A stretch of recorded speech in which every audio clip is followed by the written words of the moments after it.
Hello दोस्तों, यह video सभी कॉम्पिटिटिव एग्जाम्स के लिए महत्वपूर्ण रहने वाला है। इस वीडियो में हम लोग जीके जीएस क्वेश्चन देखने वाले हैं, तो आप लोग लास्ट तक जरूर बने रहिएगा। तो चलिए देखते हैं क्वेश्चन नंबर 70 से। देखिए क्वेश्चन नंबर 70 है कि निम्नलिखित में से कौन सी पर्वत श्रृंखला दक्षिण अमेरिका में स्थित है। तो देखिए इसका जो राइट आंसर होगा सी ऑप्शन, यानी एंडीज। एंडीज पर्वत श्रृंखला जो है ये दक्षिण अमेरिका में स्थित है। एंडीज पर्वतमाला विश्व की सबसे लंबी पर्वतमाला है, लगभग 7,000 किलोमीटर इसकी जो है ऊंचाई है। उसके बाद देखिए एंडीज पर्वत नवीन मोरदार पर्वत श्रृंखला है। एंडीज पर्वत की सर्वोच्च चोटी एकांगुआ है। एंडीज पर्वत श्रृंखला के मध्य जो है चिम्बोजो, कोटोपैक्सी और किपियागो, स्यांग्याहा और तथा एकांगुआ ज्वालामुखी है। एंडीज पर्वत के तटीय मैदान के मध्यवर्ती भाग में आटाकामा का मरुस्थल जो चिली में है स्थित है। एंडीज पर्वत के दक्षिण में जो है पेंटागोनिया पठार स्थित है। नेक्स्ट है कि आरबीआई अधिनियम 1934 की खाली स्थान अनुसूची के अंतर्गत शामिल बैंकों को अनुसूचित वाणिज्यिक बैंक कहा जाता है। तो 71 का होगा बी। तो यानी आरबीआई अधिनियम 1934 की दूसरी अनुसूची के अंतर्गत शामिल बैंकों को अनुसूचित वाणिज्यिक बैंक कहा जाता है। आरबीआई बैंकों को अनुसूचित बैंक और गैर अनुसूचित बैंकों में बांटता है। आरबीआई के अधिनियम दूसरी अनुसूची में शामिल बैंकों को अनुसूचित वाणिज्यिक के रूप में जाना जाता है। आरबीआई के अनुसूची 2 में से शामिल बैंक वित्तीय स्थिरता और निवेशकों की दृष्टि से अधिक अनुकूल होता है। क्वेश्चन नंबर 72 है कि निम्नलिखित में से किस क्रिकेटर को राजीव गांधी खेल रत्न पुरस्कार जो है कभी प्राप्त नहीं हुआ है। तो इसका डी ऑप्शन, यानी शिखर धवन। तो देखिए शिखर धवन क्रिकेटर को राजीव गांधी खेल रत्न पुरस्कार कभी प्राप्त नहीं हुआ है। खेल रत्न से नवाजे गए कुछ खिलाड़ी हैं, जिससे देखिए सचिन तेंदुलकर को 1997-98 में, महेंद्र सिंह धोनी को 2007 में, विराट कोहली 2018, रोहित शर्मा को 2020 में और विश्वनाथ आनंद को पहली बार 1991-92 में मिला है। Question number 73। देखिए क्वेश्चन नंबर 73 है कि ग्राम पंचायत के किस सदस्य को पद अवधि के प्रथम 2 वर्ष तक तथा कार्यकाल के अंतिम 6 माह के दौरान उन पर अविश्वास प्रस्ताव जो है नहीं लाया जा सकता है। तो 73 का जो राइट आंसर होगा सी, ए एवं बी, मुखिया और उप मुखिया। तो ग्राम पंचायत के मुखिया और उप मुखिया को पद अवधि के प्रथम 2 वर्ष तक तथा कार्यकाल के अंतिम 6 माह के दौरान उन पर अविश्वास प्रस्ताव नहीं लाया जा सकता है। मुखिया और उप मुखिया अर्थात ग्राम पंचायत का कार्यकाल 5 वर्ष का होता है। मुखिया ग्राम पंचायत का क्या होता है, प्रधान होता है। क्वेश्चन नंबर नेक्स्ट है, नगर पालिका से अभिप्राय भारतीय संविधान के किस अनुच्छेद से है। तो इसका ए ऑप्शन, यानी अनुच्छेद 243 पी से, ठीक है, जेड जी तक। ठीक है, अब देखिए अनुच्छेद 243 पी में परिभाषा है। अनुच्छेद 243 क्यू में क्या है, नगर पालिका का गठन है। अनुच्छेद 243 आर में नगर पालिकों की संरचना है। अनुच्छेद 243 एस में जो है वार्ड समितियों का गठन और संरचना है। अनुच्छेद 243 टी में स्थानों का आरक्षण है। अनुच्छेद 243 यू में नगर पालिकाओं की अवधि है। और 243 जेड जी में निर्वाचन संबंधी मामलों में न्यायालयों के हस्तक्षेप का वर्णन। 75 है कि बांग्लादेश किस वर्ष तक पाकिस्तान का हिस्सा रहा था। D option, 1971। बांग्लादेश वर्ष 1971 तक पाकिस्तान का हिस्सा रहा था। बंटवारे के समय 1947 ईस्वी में पाकिस्तान 2 भागों, एक तो पश्चिमी पाकिस्तान, दूसरा पूर्वी पाकिस्तान में बंट गया था। पूर्वी पाकिस्तान वर्तमान में बांग्लादेश और बंगाल के मुस्लिम जो है ये बहुल इलाके को काटकर बनाया था। अब देखिए पाकिस्तान का पूर्वी क्षेत्र दूर होने के कारण अलग अलग तथा अपेक्षित महसूस करता था। 1971 में शेख मुजीबुर रहमान के नेतृत्व में पूर्वी पाकिस्तान पाकिस्तान से अलग हो गया। क्वेश्चन नंबर देखिए 76, देखिए 76 है, निम्नलिखित में से कौन सी नदी घाघरा नदी की सहायक नदी है। तो 76 का ए ऑप्शन, यानी ताराप। तो देखिए क्या होगा, तो 76 का होगा ए ऑप्शन। ठीक है, तो ताप्ती नदी और घाघरा नदी जो है कि सहायक नदी है। सरयू नदी उत्तर प्रदेश में अयोध्या के निकट बहने वाली प्राचीन नदी है। घाघरा नदी को कर्नाली नदी नाम से भी जाना जाता है। घाघरा नदी की सहायक नदी है कुआना, ताप्ती, छोटी गंडक आदि। उत्तर प्रदेश सरकार ने घाघरा नदी का नाम बदलकर सरयू नदी रखा है। ये कब रखा है? तो 2020 में। घाघरा नदी बलिया के निकट गंगा नदी में मिल जाती है। सरयू नदी भारत यानी उत्तराखंड तथा नेपाल के बीच कुछ दूरी तक सीमा बनाती है। अब देखिए 77 है कि अशोक रुद्र व AS माने मॉडल पर आधारित पंचवर्षीय योजना है। 77 का बी चौथी पंचवर्षीय योजना। ठीक है, चौथी पंचवर्षीय योजना। प्रथम पंचवर्षीय योजना हेरोड डोमर मॉडल पर आधारित है। दूसरा पंचवर्षीय योजना जो है PC महालनोबिस मॉडल पर आधारित है। तीसरी पंचवर्षीय योजना जो है ये मुख्यतः किसी भी आर्थिक मॉडल पर आधारित नहीं थी, परंतु फिर भी इस योजना पर महालनोबिस के 4 क्षेत्रीय मॉडल, सुखमय चक्रवर्ती के प्लानिंग मॉडल तथा जे सैंडी का डेमोन्स्ट्रेशन प्लानिंग मॉडल का प्रभाव देखा जा सकता है। 78 है कि भारत की प्रथम पंचवर्षीय योजना का उद्देश्य क्या था? डी ऑप्शन क्या था? तो ये सभी। तो देखिए प्रथम पंचवर्षीय योजना का जो है उद्देश्य था कि पहली पंचवर्षीय योजना का उद्देश्य द्वितीय विश्व युद्ध तथा देश के विभाजन के स्वरूप क्षतिग्रस्त अर्थव्यवस्था का पुनरुत्थान करना, उत्पादन क्षमता में वृद्धि तथा वार्षिक विषमताओं को तथा संभव काम करना, मुद्रास्फीति पर नियंत्रण करना, शरणार्थियों का पुनर्वास और खाद्य यात्रियों के मामले में कम से कम संभव अवधि पर आत्मनिर्भरता प्राप्त करना। अब चलिए देखते हैं कि इस योजना के आधारभूत संरचना जैसे सड़क निर्माण, परिवहन को संचार सुविधाएं, सिंचाई तथा जल विद्युत के विकास दर पर बल देना। प्रथम पंचवर्षीय योजना का कार्यकाल 1951 से 56 तक चला था। अब चलिए देखते हैं क्वेश्चन नंबर 78। अब नेक्स्ट क्वेश्चन है कि भारत की पहली पंचवर्षीय योजना का उद्देश्य 79 होगा कि हाल ही में यूनेस्को को विश्व विरासत सूची में शामिल होने वाला 42वां भारतीय स्थल कौन सा है? तो इसका राइट आंसर होगा बी यानी होयसला मंदिर। तो देखिए हाल ही में जो है यूनेस्को की विश्व विरासत सूची में शामिल होने वाला 42वां भारतीय स्थल ये होयसला मंदिर समूह है। ठीक है, होयसल के पवित्र समूह कर्नाटक के बेल्लूर, हल्दीबीड और सोमनाथ के प्रसिद्ध होयसल मंदिरों को संयुक्त राष्ट्र शैक्षिक, वैज्ञानिक एवं सांस्कृतिक संगठन यूनेस्को की विश्व विरासत सूची में शामिल किया गया है। पश्चिम बंगाल के वीरभूमि जिले में स्थित शांति निकेतन को विश्व विरासत सूची में शामिल किया गया है और यह भारत का 41वां स्थल है। 2021 में गुजरात राज्य में स्थित सिंधु घाटी सभ्यता के प्रसिद्ध स्थल धोलावीरा को भारत का 40वां विश्व धरोहर स्थल जो है घोषित किया गया है। 40वां जो है यह है सिंधु घाटी सभ्यता के प्रसिद्ध स्थल धोलावीरा। ठीक है, और भारत के वर्तमान समय में कुल विश्व विरासत धरोहर स्थल की संख्या 42 हो गई है। अब देखिए क्वेश्चन नंबर जो है 80।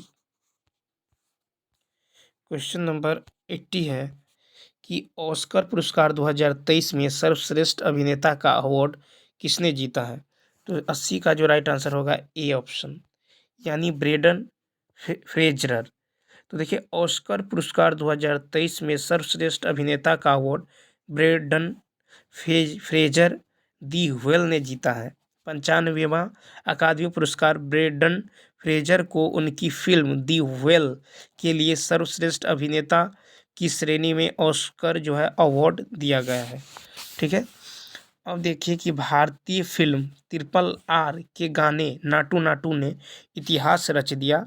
इस गीत ने जो है 95वें जो है अकादमी पुरस्कार में सर्वश्रेष्ठ ओरिजिनल सॉन्ग का पुरस्कार जीता है।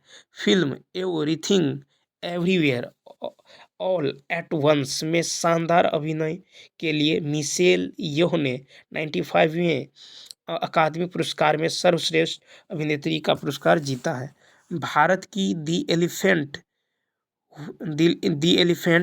वही स्पर्स ने बेस्ट डॉक्यूमेंट्री शॉर्ट फिल्म का ऑस्कर जीता है। और दी एलिफेंट विस्पर्स के निर्देशक कार्तिकी जो है सो गोस्लाव्स हैं।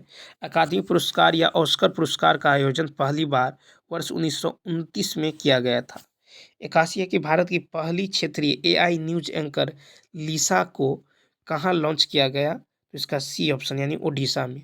तो भारत की पहली क्षेत्रीय एआई न्यूज एंकर लिसा को ओडिशा से लॉन्च किया गया था। चीन के प्रेस एजेंसी जिन्हुआ द्वारा दुनिया का पहला एआई न्यूज एंकर जो है लॉन्च किया गया था। फरवरी 2023 में भारत का पहला एआई चैटबॉट लॉन्च किया गया। गूगल ने बार्ड नामक एआई चैटबॉट को लॉन्च किया था। अब चलिए देखते हैं 82 ये क्वेश्चन नंबर जो है 82 है कि किस राज्य सरकार ने महिलाओं के लिए लाडली बहन योजना शुरू की है, तो मध्य प्रदेश, ए ऑप्शन। मध्य प्रदेश सरकार ने महिलाओं के लिए लाडली बहन योजना शुरू की है। इस योजना के अंतर्गत 21 साल से 60 साल की उम्र तक के महिलाओं को कुछ निश्चित शर्तों के साथ हर महीने 1000 रुपये दिए जाएंगे। ठीक है। और देखिए निपुण बिहार योजना का संबंध शिक्षा से संबंधित है।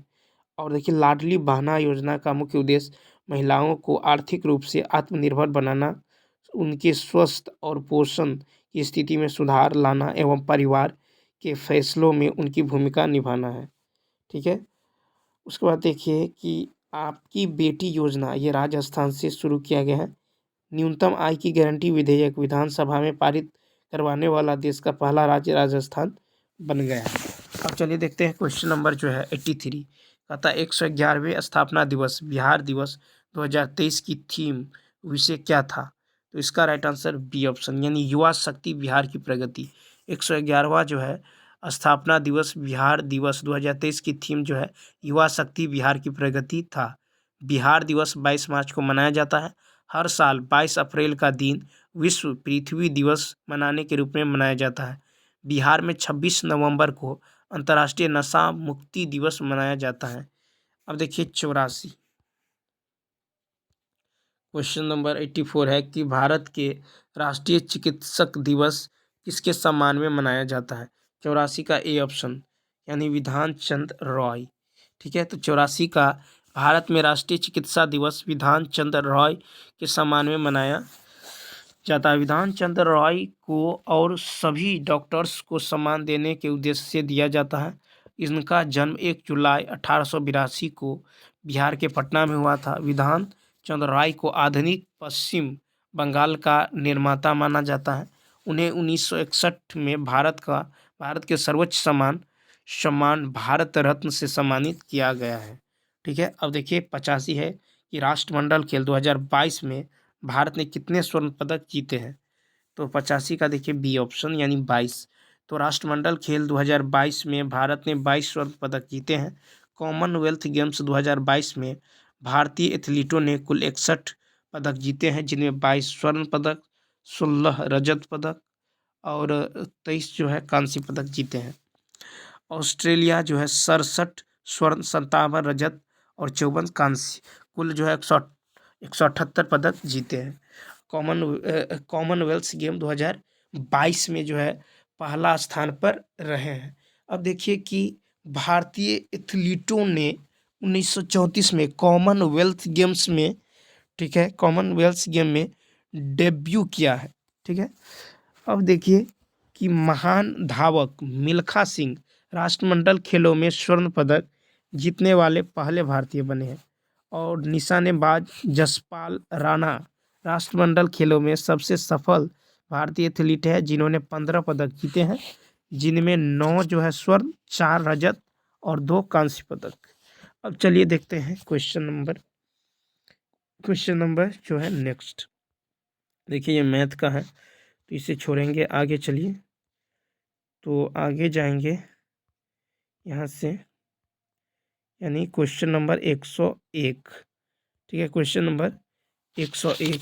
अब देखिए क्वेश्चन नंबर 101 है कि निम्नलिखित में से किन परिस्थितियों में हाइड्रोजन गैस के अणुओं के मध्य जो है दूरी बढ़ेगी। तो इसका होगा राइट आंसर सी ऑप्शन, यानी सी ऑप्शन यानी 2 और 3, यानी कुछ हाइड्रोजन गैस का पात्र से रिसाव होने पर, और तीसरा है हाइड्रोजन गैस के पात्र का आयतन बढ़ाकर। ठीक है, तो गैस के अणुओं के मध्य दूरी और आयतन अनिश्चित होता है। गैस के अणु जिस पात्र में रखा जाता है उस पात्र के आयतन के आकार का आयतन प्राप्त कर लेता है। ठोस के अणुओं के मध्य दूरी और आयतन निश्चित होता है। 102, देखिए क्वेश्चन नंबर 102 है कि भारी जल के नामकरण का आधार क्या है। तो इसका बी ऑप्शन, भारी जल के नामकरण का आधार है कि प्रोटियम के स्थान पर ड्यूटेरियम का उपयोग किया जाता है, जो हाइड्रोजन का अपेक्षाकृत भारी समस्थानिक है। ठीक है, अब देखिए भारी जल का रासायनिक सूत्र D2O है। जब जल के अणु में हाइड्रोजन के स्थान पर ड्यूटेरियम रहता है तो जल को भारी जल कहते हैं। भारी जल की खोज यूरे ने 1932 में किया था। ठीक है, और साधारण जल में प्राकृतिक रूप से 140 से 150 ppm भारी जल पाया जाता है। भारी जल का उपयोग नाभिकीय रिएक्टरों में मंदक के रूप में किया जाता है। उड़ीसा के तलचर में भारी जल का उद्योग संयंत्र है। भारी जल का आणविक भार जो है 20 है। 103 है कि अभिक्रिया के लिए निम्नलिखित में से क्या जो है सही नहीं है। तो इसका डी ऑप्शन, तो देखिए इसका क्या होगा, 103 का होगा डी। ठीक है, यानी Fe3+ और Fe2+ दोनों अम्लीय सूचक कहे जाते हैं। अब देखिए क्वेश्चन नंबर 104 है कि तरल में प्रवाह अद्वितीय गुण होता है, निम्नलिखित में से कौन सा कथन सही है। 104 का होगा सी, यानी गैस तथा द्रव तरल के समान व्यवहार करते हैं। अब देखिए क्वेश्चन नंबर 105, क्वेश्चन नंबर 105 है कि COOH निम्नलिखित में से किस क्रियात्मक समूह में उपस्थित है। तो ए ऑप्शन, यानी कार्बोक्सिलिक अम्ल, COOH कार्बोक्सिलिक अम्ल जो है क्रियात्मक समूह में शामिल है। ठीक है, शामिल है। उसके बाद देखिए 106 है कि एक डायमंड में प्रत्येक कार्बन परमाणु खाली स्थान बंधे होते हैं। 106 का होगा डी ऑप्शन, यानी 4 अन्य कार्बन परमाणुओं से। तो एक डायमंड में प्रत्येक कार्बन परमाणु 4 अन्य कार्बन परमाणु से बंधे होते हैं। कार्बन आवर्त सारणी के वर्ग 14 का सदस्य है। कार्बन को सार्वभौमिक तत्व माना जाता है। डायमंड कार्बन का क्रिस्टलीय अपरूप है। इसका प्राकृतिक स्रोत जो है किम्बरलाइट पत्थर है। हीरा जो है पूर्ण आंतरिक परावर्तन के कारण ही बहुत अधिक चमकता है। हीरा जो है एक्स किरण के लिए पारदर्शी होता है। हीरा की संरचना नियमित चतुष्फलकीय होती है। ठीक है, अब देखिए 107 कहता है गंदे सार्वजनिक मूत्रालय में कौन सी गैस निकलती है। तो 107 का होगा ए अमोनिया, क्या होगा, अमोनिया। ठीक है, अमोनिया। अब चलिए देखते हैं कि अम्ल वर्षा में सल्फर डाइऑक्साइड सर्वाधिक भूमिका निभाता है। कार्बन मोनोऑक्साइड को रक्त में घुलने की क्षमता सबसे अधिक होती है। कार्बन मोनोऑक्साइड एक विषैली गैस है जो गाड़ियों के धुआं से निकलती है। इसका अणुसूत्र CO तथा अनुभार 28 होता है। और क्लोरीन फूलों का रंग को उड़ा देती है। यह दम घोंटने वाली गंध गैस है। 108 देखिए, क्वेश्चन नंबर 108, 108 है कि एक कार्बन क्रेडिट में खाली स्थान शामिल होती है। 108 का होगा ए ऑप्शन, यानी 1000 किलोग्राम कार्बन डाइऑक्साइड। एक कार्बन जो है क्रेडिट में 1000 किलोग्राम कार्बन डाइऑक्साइड शामिल होती है। ठीक है, अब चलिए देखते हैं क्वेश्चन नंबर जो है 109, कहता है कि लयन काय की खोज के लिए डूबे को किस वर्ष जो है नोबेल पुरस्कार मिला था। 109 का होगा सी, यानी 1974 में। ठीक है, कब मिला था, तो ये 1974 में। तो लयन काय की खोज के लिए डूबे को 1974 में नोबेल पुरस्कार मिला था। ठीक है, उसके बाद देखिए कि लाइसोसोम को आत्मघाती थैलियों भी कहा जाता है। ठीक है, लाइसोसोम कोशिकांग नष्ट होकर कैंसर के निर्माण में मदद करता है। ठीक है, अब देखिए क्वेश्चन नंबर 110, कहता श्लेष्मा झिल्ली की सूजन को खाली स्थान कहा जाता है। श्लेष्मा झिल्ली की सूजन को जो है ब्रोंकाइटिस कहा जाता है। ठीक है, ठीक है, ब्रोंकाइटिस कहा जाता है। A option.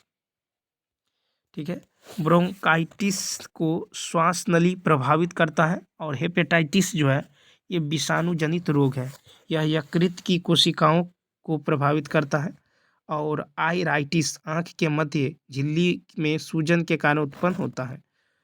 और गैस्ट्राइटिस आमाशय के भीतर दीवार में सूजन के कारण उत्पन्न होता है। अब देखिए क्वेश्चन नंबर 111। देखिए क्वेश्चन नंबर 111 है कि पानी की कमी के कारण कोशिका के संकुचित होकर कोशिका भित्ति से अलग होने की प्रक्रिया को क्या कहा जाता है? 111 का होगा डी, यानी प्लाज्मोलिसिस। क्या कहा जाता है? प्लाज्मोलिसिस। पानी की कमी के कारण कोशिका के संकुचित होकर कोशिका भित्ति से अलग होने की प्रक्रिया को प्लाज्मोलिसिस कहा जाता है। प्लाज्मा झिल्ली लाइपोप्रोटीन की बनी होती हैं। दो कोशिकाओं के मध्य पदार्थ का आवागमन जीव द्रव्य के जंतु के माध्यम से होता है, ठीक है। और प्लाज्मा झिल्ली की पारगम्यता पोटेशियम आयन के सांद्रण पर निर्भर करती है। प्लाज्मा झिल्ली की पारगम्यता वर्णनात्मक पारगम्य प्रकार की होती है। Question number 112। क्षय रोग किसके कारण होता है? सी ऑप्शन, जीवाणु। क्षय रोग जीवाणु के कारण होता है। क्षय रोग माइकोबैक्टीरियम ट्यूबरकुलोसिस नामक जीवाणु से होता है। क्षय रोग से बचाव के लिए बच्चों को BCG का टीका अवश्य लगाना चाहिए, ठीक है। अब देखिए हैजा और कारक जीवाणु है विब्रियो कोलेरी। टाइफाइड का कारक है साल्मोनेला टाइफाइड। कोड का है माइकोबैक्टीरियम लेप्री। और सिफिलिस का है ट्रेपोनेमा जो है पैलेडियम। और सुजांग का है गोनोकोकस गोनोराही, ठीक है। अब देखिए 113 है कि रक्त खाली स्थान उत्तक का एक प्रकार है। सी ऑप्शन, रक्त जो है संयोजी उत्तक का प्रकार है। रक्त के दो प्रमुख घटक प्लाज्मा एवं रक्त कणिकाएं होते हैं, ठीक है। प्लाज्मा और रक्त कणिकाएं होते हैं। रक्त का pH मान 7.4 होता है। रक्त हल्का सा क्षारीय होता है। रक्त का 55% भाग प्लाज्मा एवं 45% भाग रक्त कणिकाओं का बना होता है। लाल रक्त कणिकाओं को इरिथ्रोसाइट भी कहा जाता है। अब 114 तो देखिए 114 है कि स्पाइरोगाइरा और प्लेनेरिया में खाली स्थान होता है, तो इसका डी ऑप्शन। तो देखिए स्पाइरोगाइरा और प्लेनेरिया में पुनर्जनन की क्षमता होती है। संघ प्लेटो हेलमिनथीज के जीवों जो है प्लेनेरिया और उसके बाद टीनिया सिस्टोमोसा और फैसिओला आदि होते हैं, ठीक है। उसके बाद देखिए कि नीमेटोडा संघ के जीव एकलिंगी होते हैं। क्वेश्चन नंबर 115 है कि अस्थि के आधार द्रव्य ओसीन में कितने प्रतिशत कार्बनिक जो है कितने प्रतिशत कार्बनिक पदार्थ होते हैं? तो इसका सी ऑप्शन 62। अस्थि के आधार द्रव्य ओसीन में 62% अकार्बनिक व 38% कार्बनिक पदार्थ होते हैं। अस्थि ट्राई कैल्शियम फॉस्फेट के बने होते हैं। अस्थियां कठोर अप्रत्यास्थ तथा दृढ़ अंग है जो कशेरुकी कंकाल का निर्माण करता है। अस्थि कोशिकाओं को ऑस्टियोसाइट्स कहा जाता है। अस्थियों में द्विदिशीय वृद्धि होती है। लिगामेंट अस्थि को अस्थि से जोड़ती है। लिगामेंट अस्थि को अस्थि से जोड़ती है। तो चलिए दोस्तों इस वीडियो में इतना ही। यदि यह वीडियो अच्छा लगा हो तो लाइक शेयर और सब्सक्राइब करना ना भूलें। तो चलिए मिलते हैं नेक्स्ट वीडियो में। Thanks for watching.